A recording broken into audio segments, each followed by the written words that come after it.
মেয়ের মৃত্যুতে বাবার শোকে নিথর হয়ে আছে। অবশেষে বহু প্রতীক্ষার পর প্রকাশ হয়ে গেল আরিফিন শুভর নতুন মুভি ট্রেলার নীলচক্র।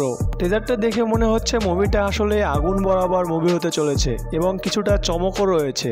বাকিটা এখন মুভি রিলিজ হলে ভালোভাবে বলা যাবে। মুভিটি মূলত ইনভেস্টিগেশন, কেননা এখানে আমরা মুভির শুরুতে কিছু নারীর মার্ডার দেখতে পাই, যেগুলো মূলত তার বিনা অনুমতিতে তার কিছু গোপন ভিডিও নিয়ে তাকে ব্ল্যাকমেল করে সুসাইড করতে বাধ্য করা হয়েছিল। কিংবা এখানে মাদকের বা অন্যান্য বিষয়গুলো জড়িত থাকতে পারে, যেখানে মেয়েগুলো নিজেদের সম্মান বাঁচানোর জন্য আত্মহত্যার পথটি বেছে নিয়েছে। আসসালামু আলাইকুম গাইস, আরিফিন শুভ নতুন প্রকাশিত মুভি নীলচক্রের ট্রেলারটি এক নজরে দেখে আসা যাক। চলুন শুরু করা যাক। পুরো মুভিটিতে আরিফিন শুভকে যেভাবে হাইলাইট করা হয়েছে তাতে দেখে মনে হচ্ছে অনেক বেশি আগুন হতে চলেছে। মুভিটিতে এমন কিছু চমক সিন রাখা হয়েছে যেগুলো আসলেই দেখার মতো এবং আরিফিন শুভর সিনেমা দক্ষতা নিয়েও এখানে নিখুঁতভাবে তুলে ধরা হয়েছে। প্রথমত হচ্ছে একটা ইনভেস্টিগেশন বা ক্রাইমমূলক ট্রেলার প্রকাশের ক্ষেত্রে ব্যাকগ্রাউন্ড মিউজিকটা অনেক গুরুত্বপূর্ণ ভূমিকা পালন করে, কিন্তু এখানে আমরা সেটা একটু মিচিং দেখতে পাচ্ছি। আর এই বিষয়ে হয়তো অনেকেই এগ্রি করবে না, কিন্তু দর্শকের মুড ঠিক করার জন্য বা আটকে রাখার জন্য ব্যাকগ্রাউন্ড মিউজিকটা কিন্তু অনেক বেশি গুরুত্বপূর্ণ ভূমিকা পালন করে, সেটা আমরা অনেক মুভিতেই দেখতে পাই। অনেকদিন পর আরিফিন শুভর একটা কামব্যাক হচ্ছে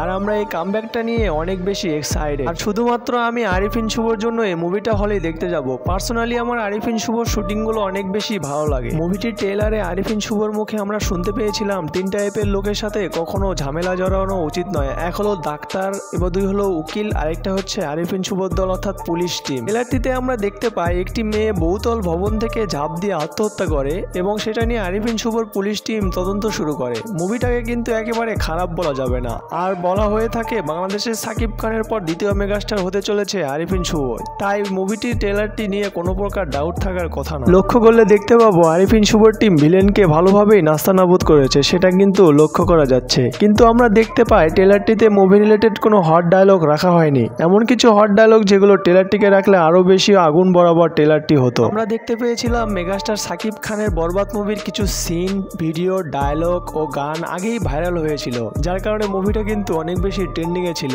কিন্তু আরিফিন শুভর এই ট্রেলারটিতে আমরা তেমন কোনো ভাইরাল ডায়লগ দেখতে পাইনি। যদি মুভি ট্রেলারটিতে কোনো রকমের হট ডায়লগ বা সিন যদি রাখা হতো তাহলে হয়তো দর্শককে কিছুটা আকর্ষণ করতে পারতো, কিন্তু আমরা তেমন কোনো হট ডায়লগ বা সিন লক্ষ্য করতে পারিনি যেগুলো দর্শককে খুব ভালোভাবে আকর্ষণ করতে পারবে। যাই হোক, ট্রেলারটি দেখে এখন সবকিছু বলা যাচ্ছে না, হয়তো মুভিটা অনেক বেশি ভালো হতে পারে। এখন মুভি রিলিজ হলেই সবকিছু প্রকাশ পাবে। মুভি রিলিজ হলে আপনারা অবশ্যই মুভিটা দেখবেন এবং আমাদের চ্যানেলে নতুন হলে অবশ্যই সাবস্ক্রাইব করে দেবেন। দেখা হচ্ছে পরবর্তী অন্য কোনো নতুন ভিডিওতে। ততক্ষণ পর্যন্ত সবাই ভালো থাকবেন, সুস্থ থাকবেন, গুড বাই। আর হ্যাঁ, আরেকটা কথা বলতে আপনাদের ভুলেই গেছি, আরিফিন শুভর যে হাইট, বডি ফিটনেস, তিনি যদি আরেকটু ভালোভাবে অ্যাক্টিং স্কিলটা অর্জন করতে পারেন তাহলে হয়তো আমাদের চলচ্চিত্র জগৎটা আরো বেশি আলোকিত হতে পারবে। আমরা অবশ্যই তার কামব্যাকের অপেক্ষা করব। আপনাদের সাথে দেখা হচ্ছে পরবর্তী মুভি রিভিউতে।